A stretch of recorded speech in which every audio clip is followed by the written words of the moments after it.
I was the orphan taken in by the Smith family. The elders of the Smiths arranged for Nate to marry me. I walked down the aisle with joy in my heart. He didn't object either. But after the wedding, Nate was distant, never warm, never cruel.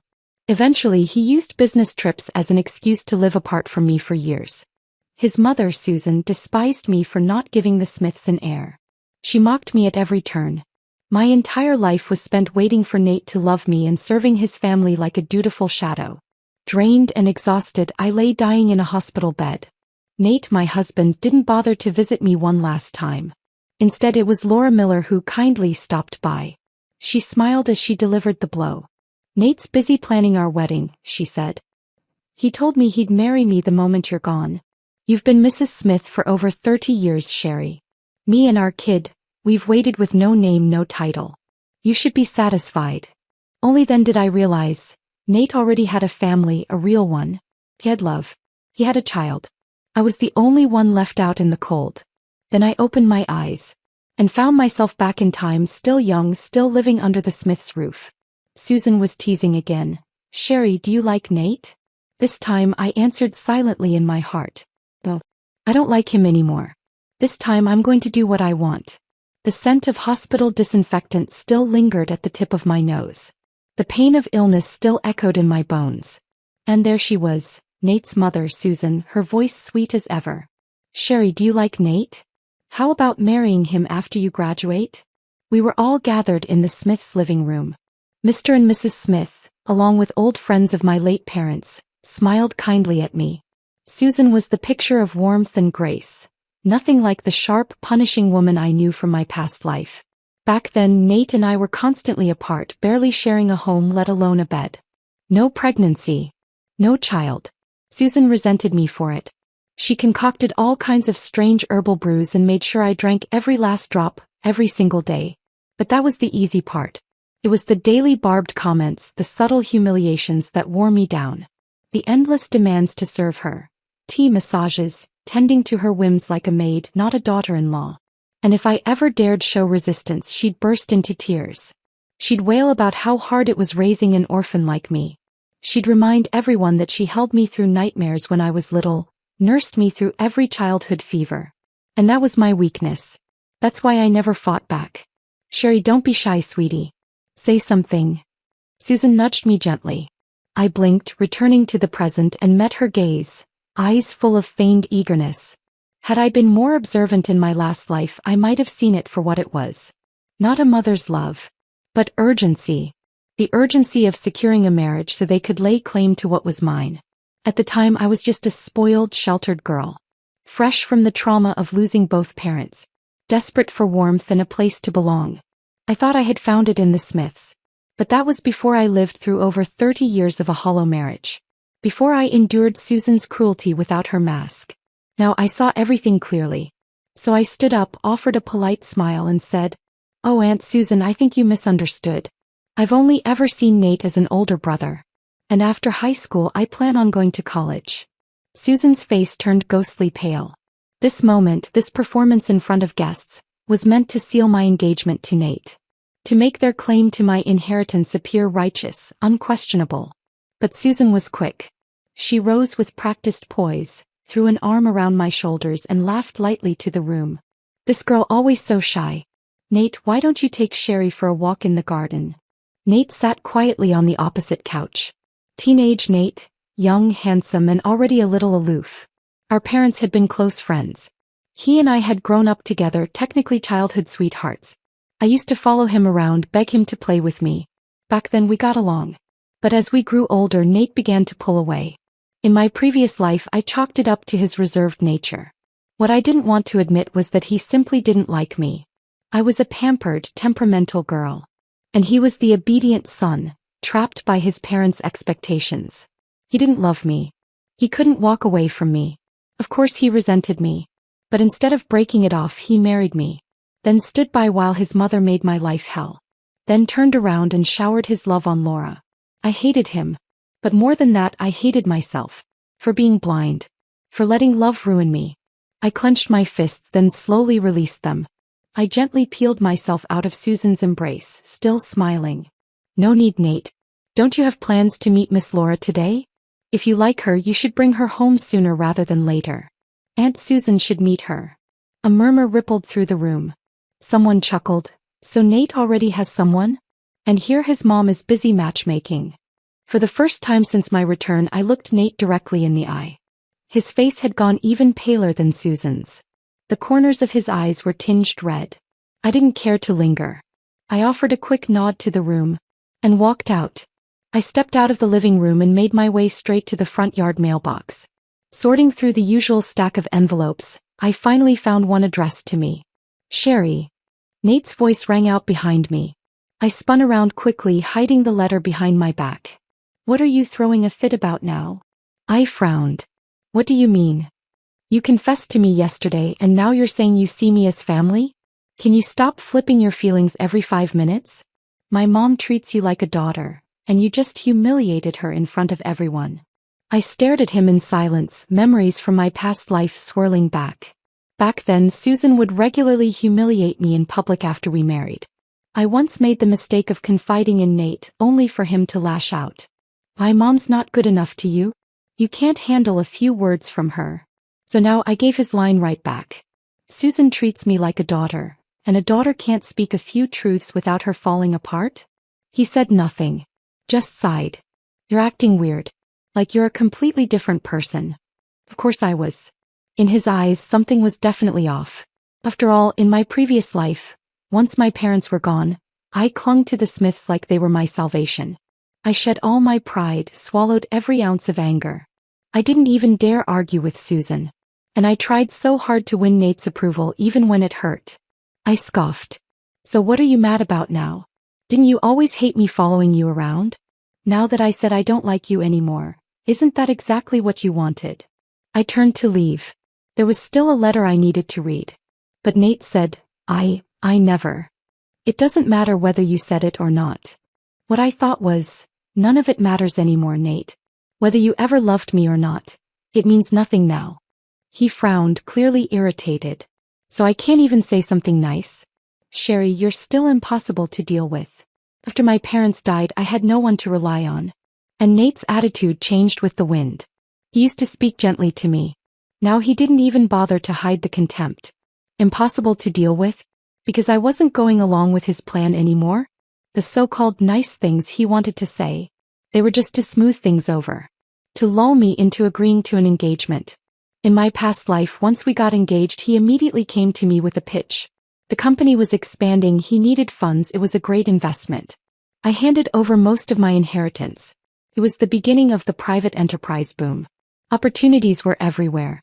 And with my money behind him, Nate scooped up real estate, food distribution contracts, and built a business empire across San Francisco. People admired me, envied me as the wife of a tycoon. What they never knew was that without me he wouldn't have had a chance in hell.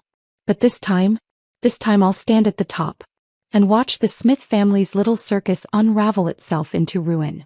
I shrugged, flashing a sharp smile. Sure, I'm impossible to deal with. So what? Suck it up. Back inside, I rushed to open the letter. There was one person I had all but forgotten. My Uncle Mike.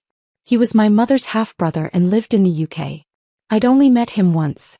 He came to us years ago, desperate for help with his mother's illness. My parents had supported him, financially and emotionally. They even got him into a good hospital. We stayed in touch for a while. But over the years, contact faded. What I hadn't known in my previous life was that Uncle Mike had made it big overseas, quite by accident. By the time he found out about my parents' fatal accident, a year had already passed. He tracked me down, learned I was taken in by the Smiths, and began writing. The letter had been sent to my old home, eventually redirected to the Smiths' mailbox. Susan had seen it, seen all of them. She just chose to say nothing. Years later, I discovered the truth. Uncle Mike had been sending letters and money to me all along. But by then it was far too late. I finished reading. He explained he couldn't return to the country for complicated reasons, but he wanted to reach me. This was his 10th letter, he said, repeating much of what he had written before. Telling me about his life in the UK, expressing worry, offering comfort. And this time he asked, would I be willing to come live with him? Inside the envelope were 10 large denomination bills. And a plane ticket to the UK. My eyes stung. For the first time in years, I didn't feel like an orphan. I had family. Someone out there still cared. The flight departed from New York, 4 days from now. I took a deep breath and straightened up. There was still work to be done. First, manage the inheritance my parents left behind. The properties were in good neighborhoods, worth holding on to. Their value would only rise. The cash? I'd split it. Half to bring abroad, half to stay in a secure bank. And as for Uncle Mike, I didn't know him well enough to blindly trust. So I'd keep my distance at first. Watch. And make sure it was safe before I stepped into his world. Thankfully, I had just graduated high school. It gave me the perfect excuse to leave the house under the pretense of meeting friends. Handling my own business was suddenly much easier. At the bank, I ran into a few classmates. They lit up when they saw me. I was just about to look for you. Come on, it's a class hangout. When I arrived at the venue, Nate was already there. Someone joked. What, no Sherry trailing behind today? Yeah, where's your little wifey? Nate spun a lighter between his fingers, smirking. She's such a pain. I'm enjoying the peace without her. And for the record, I don't like Sherry. Laughter exploded across the room. Oh, so who do you like? Don't tell me it's our class belle, Laura? They hooted and pushed Laura toward him, egging him on. The girl next to me coughed awkwardly. Only then did the others notice me, lit faintly by the flashing party lights. I stepped forward without flinching. Don't let me interrupt. Carry on. Nate instinctively shielded Laura behind him. Sherry, what game are you playing now? I sneered. God, how I wanted to stab both of them in the heart. But nothing had happened yet. Not in this life. If I told them what they'd done to me in the last one, how they ruined me, who would believe it? So I smiled. Nate, if you hated me so much, why didn't you say it sooner? How spineless are you? Then I clapped my hands. Well, guess I'm not welcome here. I'll leave. Before anyone could react, I had already turned and pushed the door open. Nate scrambled after me. Sherry, wait, I didn't mean. A voice behind us shrieked, oh my God. Laura fainted. Nate immediately ditched me. Sherry, that was just me blowing off steam. I'll explain everything later. He was gone before he even finished his sentence, rushing back to Laura. I stood still, watching with cold clarity. Then I turned and walked away. There would be no later. 3 more days and I'd be on a plane to the UK. After that, we'd never see each other again. The next morning I packed. Tossed what didn't matter. Susan wandered in, making casual conversation. She tried to fish for where I'd applied to college. Of course, I didn't tell her I was planning to study abroad. I mentioned some random local university. She smiled and praised the choice. Then quickly steered the conversation back to Nate. You two could get engaged first. That way it won't interfere with college. I hadn't even opened my mouth to shut it down before she added. I already talked to Nate. He said he and that Laura girl are just classmates. You don't have to worry. Still clinging to her little scheme. I stepped back a little. Aunt Susan, I really have no interest in Nate. But she didn't believe me. He pressed on eagerly. You're such a sweet girl. I'll make sure Nate cuts ties with that Laura girl completely. Unfortunately, Nate walked in just in time to hear that. He didn't understand the context. He stormed over to me, eyes full of disappointment and disgust. Sherry, does everything always have to revolve around you? Laura's got health problems, her family's struggling. I was just helping her out. You had to go make a scene and tattle to my mom. He practically exploded. He yanked the necklace from around his neck, the one he had planned to give me. Crystal beads scattered across the floor. I was going to give you this as an apology, but clearly that's a waste of time. Let me spell it out, Laura and I are nothing. But I'm not going to stop seeing her because of you. Then, as if to punctuate his tantrum, he kicked over the trash bin near the door. Stuff spilled out, bits and pieces from my room. Toys. Trinkets. Little things he had once given me. Nate's face twisted. His eyes went red. You threw all of this away? Yes, I said simply. I don't like them anymore. So I tossed them. I nudged a stray crystal bead with my toe. 2 more days until my flight. San Francisco to New York wasn't far. But I'd need to get there early. I didn't have much to bring. Valuable jewelry and financial documents were already secured in the bank's safe deposit box. Nate's parents had gone out of town on business. It spared me from having to say goodbye face to face. They had raised me for years, yes. But it had always been about the inheritance. Even the money my Uncle Mike had sent over the years, Susan had pocketed it all. Used it to fund the bare minimum of my upkeep. When I rolled my small suitcase into the entry hall, I ran into Nate and Laura. They'd just come back from somewhere. Nate immediately noticed the suitcase. "Where are you going? Gonna run to my mom again and cry?" I gave a light shrug. "No interest in that. I'm going to stay with a classmate for a couple days. Susan knows." Which wasn't a lie. I had told Susan I'd be at a friend's place for a few nights. Nate grumbled, still sulking. "Fine. Just don't expect me to come pick you up." "Didn't plan on it." Laura suddenly spoke up, eyes wide with practiced innocence. "Sherry, I just got kicked out of my house. I had nowhere to go. Nate was just being kind. Susan told me you were upset about me and I'm really sorry." "You don't need to apologize to her." Nate grabbed her wrist. "If she hadn't made such a fuss, my mom wouldn't have even gotten involved." Perfect match, those two. I no longer found it amusing. I started walking. Behind me, Laura's voice wavered with soft desperation. "Nate, maybe you should go talk to Sherry? Forget it. Let her go. She's got nowhere else to be, she'll come crawling back." Nate said it with such certainty. With such cold, sneering confidence. I paused for half a second. Then kept walking. So that was it. They bullied me because they believed I had no way out. That was fine. The next time we met, I'd be the one watching them. Learn what it really feels like. To have nowhere to go. The first day I left, Nate didn't think much of it. By the second, he was agitated enough to ask the housekeeper. "Sherry's still not back?" She shook her head. His handsome brows furrowed sharply. He let out a bitter laugh. "Unbelievable. If she likes being out so much, let her stay gone forever." Spitting the words like poison, he still circled back. "Did she say which friend's house she was going to?" The housekeeper shook her head again. A tight knot clenched in Nate's chest, heavy and suffocating. Passing by Sherry's room, something caught his eye. A soft glint of light beside the large potted plant near the door. He bent down. A single crystal bead. He froze, then crouched almost instinctively to search for more. Regret bubbled up. Why had he yanked the necklace apart? It was supposed to be her graduation gift. He always loved sparkly things. He knew that. He'd always known that. Sherry had a temper, sure. But after losing her parents, she'd softened so much. He knew that too. So why had he pushed her like that? He thought maybe when she got back he'd just apologize. Really apologize. But one day passed. Then another. And then a third. Still no sign of her. His unease reached a breaking point. He began calling her closest classmates. Each one gave the same response. They hadn't seen Sherry. He refused to believe it. Drove to their houses himself. Knocked on every door. Nothing.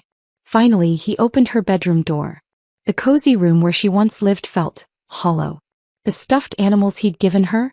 Gone. Her clothes. Her shoes. Empty. The room had been stripped clean of her. Panic swelled in his chest. He searched desperately for something, anything, that proved she had still been here. All he found was a folded note, tucked beneath a book on her desk. "I'm gone. Don't look for me." No sign off. No punctuation. Not a single mark that belonged to him. The plane touched down in the UK. But I didn't call Uncle Mike right away. Instead, I hired a private investigator. Just basic background. Was his household stable? Were the people around him kind? I didn't want to barge into a home already hanging by a thread. Fortunately, the report was reassuring. Uncle Mike owned a sizable farm in the countryside. He had a solid reputation. A simple family. Peaceful, close-knit. Still, I'd braced myself for the worst. If Mike proved unreliable, I was prepared to put myself through school on my own. I'd survived worse. Once I had the information I needed, I bought some gifts and finally reached out. When he heard I'd arrived, he came to pick me up immediately. 3 days later, I set foot on his farm. Uncle Mike was over 10 years older than my mom, and years of chasing opportunity under the sun had weathered his features. He wasn't much of a talker. When he saw me, all he said was, "You look just like your mother." Then he handed me a credit card. "Use it however you want." He showed me the horses. Let me play rough with his massive dog. Aunt Annie, his wife, was warm and soft around the edges. Her baking was heavenly. She showered me with affection, always pulling new dessert ideas out of thin air. Mike's son was already married. His wife was Mexican, which meant I got to eat real tacos that didn't taste like cardboard. His daughter Julia was just a year older than me. When she saw my modest, conservative outfits, she shrieked, "Oh no, sweetie. Don't let tragic fashion ruin that killer body." She dragged me into town, and we went on an all-out shopping spree. Thanks to her, I blended into the local crowd almost immediately. Once summer ended, it was time for college. With Uncle Mike's connections, I got into Julia's university. Same campus, different path. I chose finance. Not by accident. Not for lack of passion. But because, after everything I'd lived through, and with the resources I had now, I knew exactly the kind of empire I was going to build. Life in the UK turned out to be warmer than I had imagined. During holidays, I'd run wild on the farm, helping with odd chores, laughing until my stomach hurt. At school, I studied and worked on assignments alongside classmates from all over the world. In my sophomore year, after thorough research and planning, I decided to try my hand at a small import-export business. I spoke with Uncle Mike about it. He didn't shoot it down. Instead, he asked, "Do you have enough funding? Need me to introduce you to a few contacts?" Having a mentor would definitely smooth the path. But honestly, a few bumps in the road wouldn't kill me. I was young. I had money. I had time. And most importantly, I had the freedom to make mistakes. So I partnered with 3 classmates and we pooled our investments to start a small company. We exported British clothing and food products to neighboring countries. By junior year, the company had made a modest profit. But my teammates, they had other ideas. Some wanted to branch off on their own. Others feared the business wasn't stable and bailed. So I made the call and dissolved the company. That experience, it was worth more than the money. Because I learned the real profits weren't in trading goods. They were in owning the supply chain. If I controlled production, I'd control margins. So I started planning again. New strategy, fresh research. My goal, launch another company before graduation. With the money I'd earned, I bought Uncle Mike a car. And for myself, I bought a cozy apartment near campus, which I shared with Julia. I filled it with stray cats. Some healthy, some with missing limbs or clouded eyes. Didn't matter. I took them all in. When the sunlight spilled onto our little balcony, they'd curl up at my feet, soft and sleepy. I'd pet one, tease another, and sometimes, just sometimes, I'd catch a ghost of the past. I'd loved cats even back then. It had taken weeks of convincing before Nate finally got me a kitten. But the moment I brought it home, Susan had wrinkled her nose. "Cats aren't good for pregnant women. You can't even get pregnant and now you bring this thing into the house?" The kitten hadn't done anything wrong. It just trembled in my arms, sensing it didn't belong. In the end, I had to give it away. To a classmate who loved cats like I did. I provided everything. Food, toys, vet bills. And I visited when I could. That memory floated past as I lifted a long-haired kitten into my arms. It struck me then, I hadn't thought about my past life in a while. Hadn't thought about Nate. Or his entire rotten family. Guys, here and now. I was happy. Too happy to look back on the filth I'd left behind. In the second half of my junior year, I launched my new business. Dairy. From breeding the cows to processing the final product. I planned to build the supply chain from the ground up. By the time I graduated, the full production system was in place. It meant I could slash overhead. Negotiate from a position of strength, whether I was dealing with UK buyers or overseas clients. Once everything was stable, I decided it was time to visit the US again. Uncle Mike didn't try to stop me. Julia came along.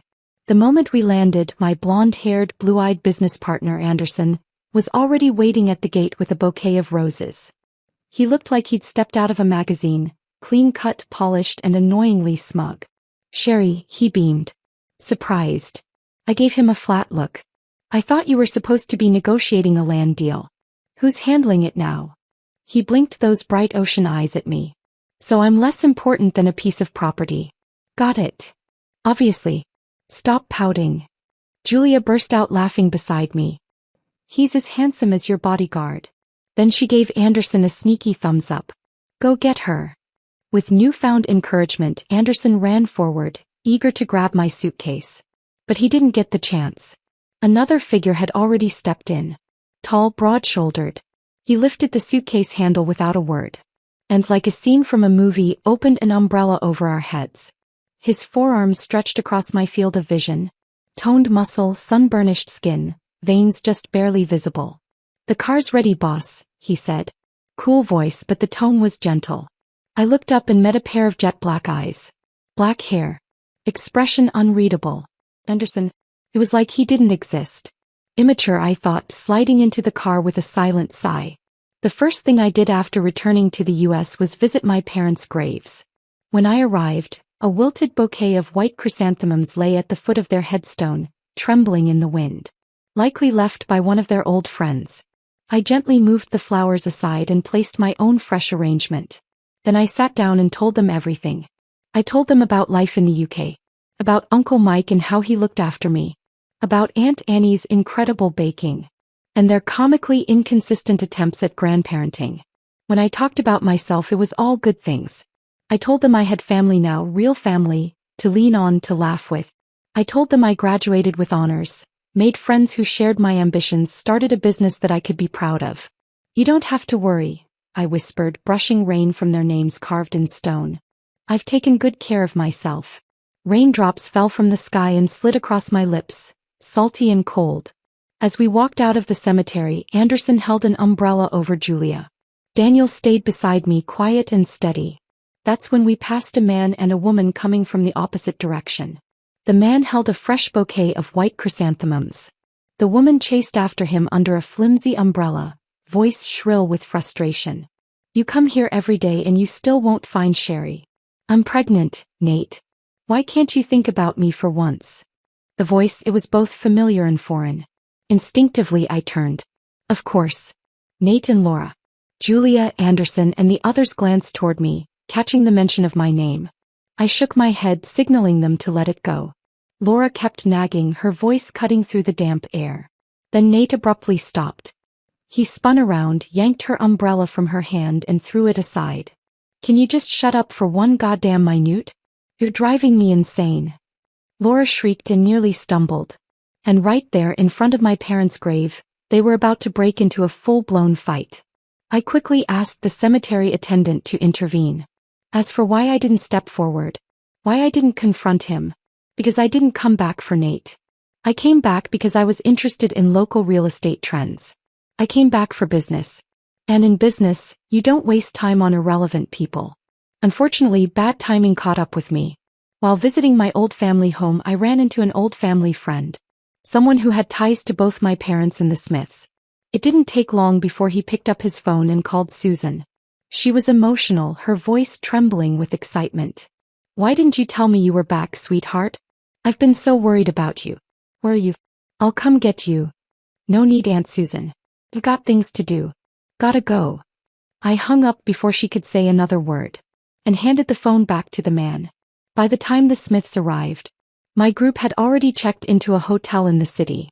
That night we were attending a formal gala. An opportunity to connect with developers and potential partners in San Francisco. The event was lavish, almost over the top. But our team navigated it effortlessly. During the dinner I chatted with several major players. Some remembered my parents and had kind things to say. Others respected my business acumen and confidence. Between legacy and merit I held both cards. And the deals began to fall into place. But midway through the evening there was a commotion at the entrance. Mr. Phipps, the host, frowned. "What's going on?" "A Mr. Smith insists on coming in," said one of the staff. "He doesn't have an invitation." Phipps turned to me, offering a polite smile. He knew I had once been raised by the Smiths. "Looks like our team forgot to send Mr. Smith an invite. No matter, let's welcome him in." I kept my expression neutral, though I could have laughed. Forgot to invite him? Hardly. The truth was, no one respected the Smiths anymore. Without my financial support, their small company had started to crumble. Policy changes, economic downturns, they couldn't keep up. They were nearing bankruptcy. No one with any weight in the industry wanted to associate with them. But I didn't object to letting them in. Most people didn't know the full extent of our history. And I wasn't about to let anyone accuse me of being ungrateful. Outwardly I'd keep things civil. Nate's eyes locked on me the moment he stepped into the ballroom. He was wearing a tailored suit.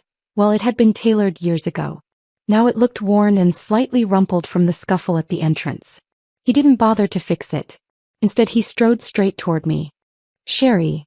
His voice cracked with something that sounded like hope. "You're finally back."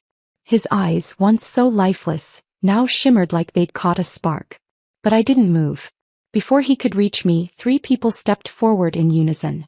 Julia and Anderson blocked his path, both frowning. "Who are you?" Julia asked. Nate's eyes reddened instantly. "Sherry, why?" I had no interest in nostalgia. "It's been a long time. I have business to attend to. Maybe we'll catch up some other time." Behind him, Susan barreled in, using age and self-righteousness like a shield. She squeezed forward, tears already streaming. "Sherry, child, how could you leave without a word back then? Where have you been all these years?" She grabbed my arm, clinging like a drowning woman. I slowly peeled her off me. "Susan, Uncle Mike sent letters. You got them. Why didn't you ever tell me? And for the record, I left a note. That did it. The people around us weren't stupid. A few lines were all it took to piece things together. Susan had hidden my uncle's letters. Because she didn't want me to find my real family. Not out of love. But out of greed, for the inheritance tied to my name." Susan's tears vanished in an instant. She laughed awkwardly. "Oh, Sherry, don't be mad. I didn't know if the man was legit or if it was some kind of scam. But Nate looked everywhere for you. You two should talk." She physically dragged Nate to my side. He didn't speak. Just stared at me, eyes bloodshot like I was air and he hadn't breathed in years. His gaze made my skin crawl. Daniel stepped forward, voice calm but firm. "Miss Sherry doesn't like people standing too close." Anderson positioned himself on the other side. "I mean, I'm this good-looking and even I couldn't win her over." "Give it up, buddy." Nate ignored them both. Still staring. Still hoping. "Why did you leave?" he asked. "Do you have any idea how long I looked for you?" I shook my head. "I don't. And I don't want to." Nate faltered. Then reached into his pocket and pulled out a familiar object. A crystal necklace. "I fixed it.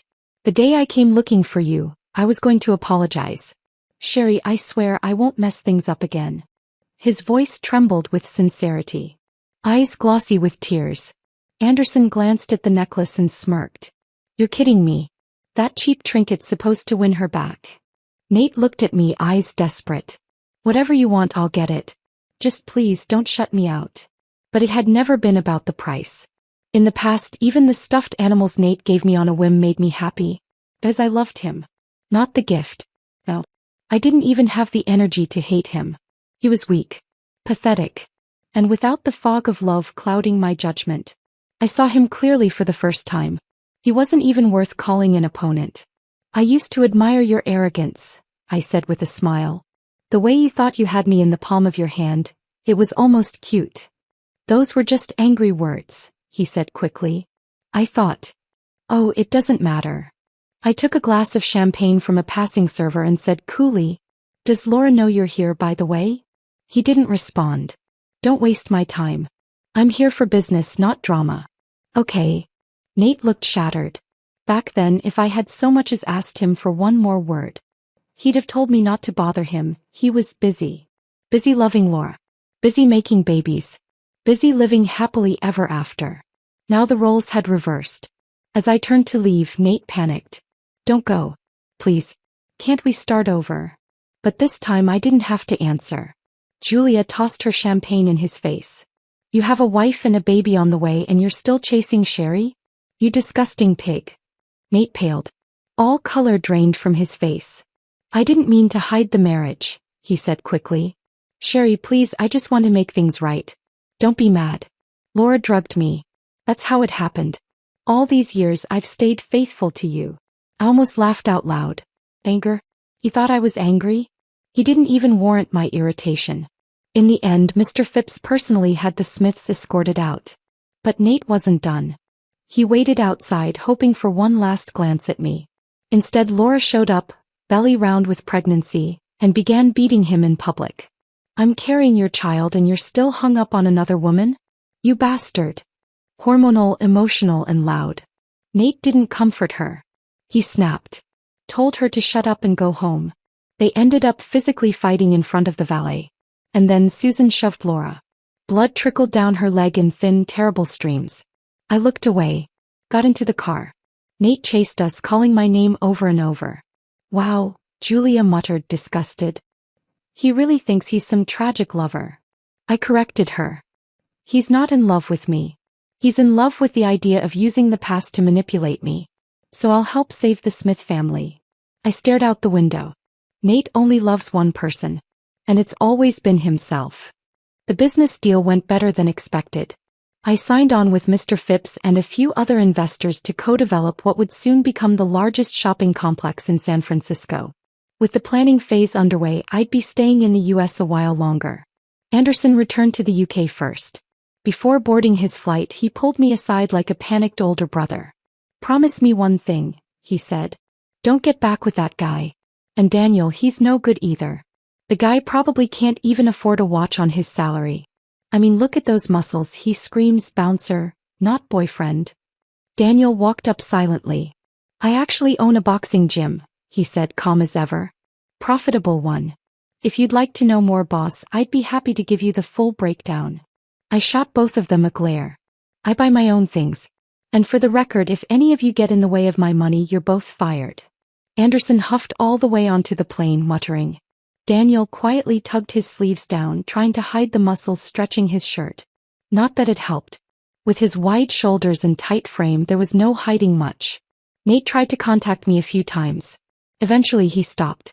He had enough disasters of his own to handle. After Laura's miscarriage, her parents descended on him like wolves. They demanded compensation. The Smith company, already gasping for air, collapsed under the pressure. Bankruptcy followed. Laura's family brought in an excellent legal team.